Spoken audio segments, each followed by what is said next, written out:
அந்த பயத்தை வந்து அவர் வெளியே காமிச்சிட்டாரு தோழர். அவரு இவரு யாரோ இவ்வளவு பேர் ஸ்டேஜ்ல உட்காந்துறாங்க, ஒருத்த கூட ஏறி ஒரு அறிவுரையை சொல்ல மாட்டானுங்களே, இது பண்ணாதீங்கன்னு சொல்லிட்டு சரி நானாவது போய் சொல்லி விடுறேன்னு சொல்லிட்டு வந்துட்டு சொல்லிட்டாரு ஸ்டேஜுக்கு. தயவு செஞ்சு உங்க எல்லாருக்கும் ஒரு நம்ம எச்சரிக்கையாவே இருக்கணும் இதுக்கப்புறம். ஏன்னா நாம் எச்சரிக்கையாக இருக்க வேண்டும். தூங்கிக் கொண்ட இடத்தை காதிலே சென்று விசில் அடித்து விடாதீர்கள், ஓட்டு போய்விடும்.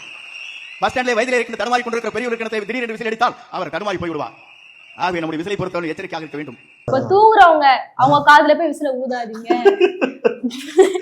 அப்படின்னா பாருங்க, அணிலுடைய என்ன நிலைமை, அணில்னா யாருன்றது அவருக்கு தெரியுது, மக்களுக்கு தெரியுதா இல்லையா, இவனுக்கு தெரியுது. ஆஹா இவனு மோசமான பசங்க, அவனுவ தெளிவா சொல்லி வீடியோ பாத்துருப்பாரு. பொது இடத்துல இப்படி பொது இடத்துல தடுமாறிட்டு இருக்க வயசானவங்க காதுல விசில ஊதாதீங்க, அவங்க இன்னும் தடுமாறிடுவாங்க, ஓட்டு போயிடும் அப்படின்றாரு. ஓட்டு போயிடும்.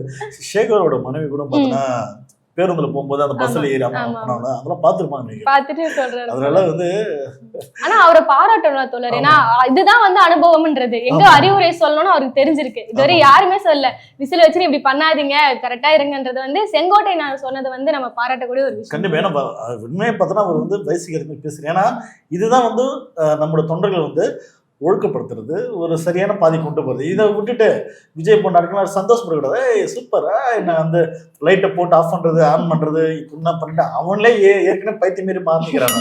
அந்த பைத்தியத்தை இன்னும் தோன்ற விதமா இவர் போயிட்டு பைத்தியம் மாரி பண்ணான்னு வச்சுங்க, இன்னும் பைத்தியமா தான் இருப்போம். ஸோ உண்மையே பரவாயில்ல. எனக்கு தெரிஞ்சு விஜய் விட அந்த கேண்டிடேட் சிஎம் கேண்டிடேட் தெளிவா இருக்கிறாரு. கட்சியில குழப்பத்தை உண்டாக்குறீங்க. இந்த மாதிரி தெளிவான ஆளுங்க தான் தோழர் வேணும். ஏன்னா இவங்க நம்பி இருக்கிற ஒரு கைண்ட் ஆஃப் வந்து பீப்புள்ஸ் கூட்டம் இருக்கலாம், அந்த கூட்டத்தை வந்து வழி நடத்தி சரியான பாதி கொண்டு போகணும்ல. ஏன்னா சில பேர் என்ன சொல்லுவாங்க தெரியுமா, இன்னைக்கு இருக்கிற கோவத்துல டிஎம்கே விசிஸ் வந்து விஜய் பேசுறாரு மேடையில நிறைய இடத்துல பேசும்போது. அப்படி பேசணும்னா சொல்றோம்னா தேவர் அது தமிழ்நாட்டுல பிஜேபி ஆட்சி வந்தாலும் பரவாயில்ல, ஆனா டிஎம்கே ஆட்சி வரவே கூடாதுன்றாங்க. அப்படின்னா எந்த மாநிலம் வாழ்றாங்க? ஏன்னா பிஜேபியோட ஐடியாலஜி என்ன, பிஜேபி வந்தா இங்க என்ன மாதிரி பிரச்சனை உருவாகும், அவனை யாரு எதுன்னு ஒரு அரசியல் அறிவு கொடுத்து தெரியாம ஏங்க பிஜேபி விட்டாலும் விட்டுங்க, ஆனா டிஎம்கே மட்டும் உள்ள வருவாங்க அப்படின்றாங்க. அந்த அளவுக்கு பைத்தியம் மாறிக்கிறவன பாருங்க.